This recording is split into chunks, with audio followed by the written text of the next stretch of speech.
madaxweynaha xukunka sharci darrada ku jooga keligii taliya Muuse Biixi Cabdi ayaa maanta beertii uu ka qaaday Allaha u naxariistay Cismaan Dacas waxa uu ku qaabilay ganacsatada beesha Garxajis isaga oo ka codsaday inay wax kala qabtaan oo ay wacyigelin ka sameeyaan dadka deegaankeeda ama beesha ay ka soo jeedaan ganacsatadani kuwaasi oo uu ka dalbaday inay wacyigelin ama ay kala qayb qaataan inay dejiyaan xaaladda kacsan ee beeshaasi Garxajis ganacsatada waaweyn ayaa sidoo kale waxa uu ka codsaday inay ka qayb qaataan dhaqaalaha dalka oo uu sheegay in xilligan xaalad adag ay marayso sidoo kalena dagaal lagu jiro Muuse Biixi Cabdi oo ka cabsi qaba in ay dagaal ka dhacaan ama qulqulatooyin siyaasadeed ama dagaal sokeeye inay ka dhacaan goobtan isagoo oo guud ahaanba sharciga iska laalaabay ayaa haddana waxa uu ka codsanayaa ganacsatadii beesha Garxajis inay wax kala qabtaan arrimahaasi inkasta oo hore Biixi uu diiday ganacsatada guud ahaanba reer Somaliland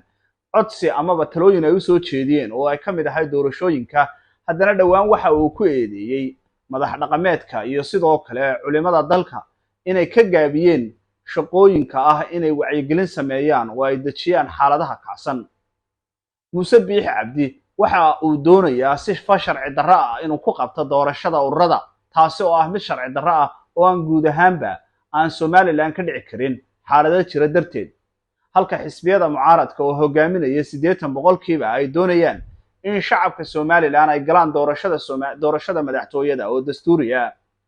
Muuse Biixi Cabdi waxa uu hadda isku dayayaa inuu dab ka dhaxshido ganacsatada beesha Garxajis iyo xisbiyada mucaaradka iyo shacabka ay hogaaminayaan maadaama uu aanaanayo in labada hogaamiye ee xisbiyada mucaaradka Dr. Cabdiraxmaan Maxamed Cabdilaahi Ciro iyo sidoo kale Engineer Faysal Cali Xuseen Faysal Cali Waraabe ay ka soo jeedaan beesha Garxajis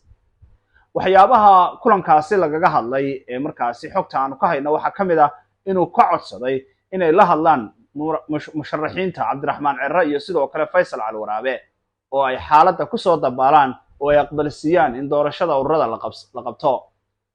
ilaa iyo hadda wax go'aan kama soo bixin ganacsatada waxayna u sheegeen inay arrintan faaqidi doonaan oo ay dib ugu noqon doonaan deegaanadoodii balse wax go'aan halkaasi kama dhicin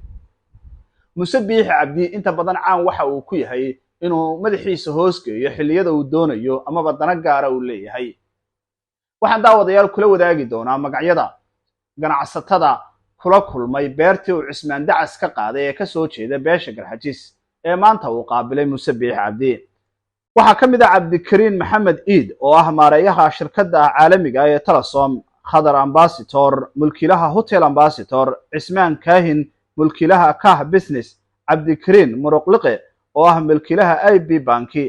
Maxamed Shukri mulkiilaha Al Shukri iyo Cismaan oo ah mulkiilaha Star Group sidoo kale waxa kulankaasi ku helinayay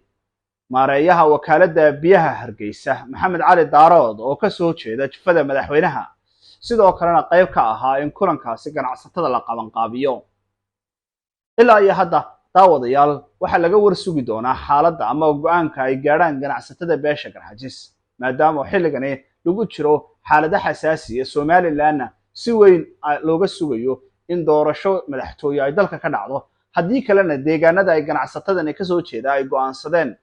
inay ka dhacaan qulqulatooyin iyo dagaalo sokeeye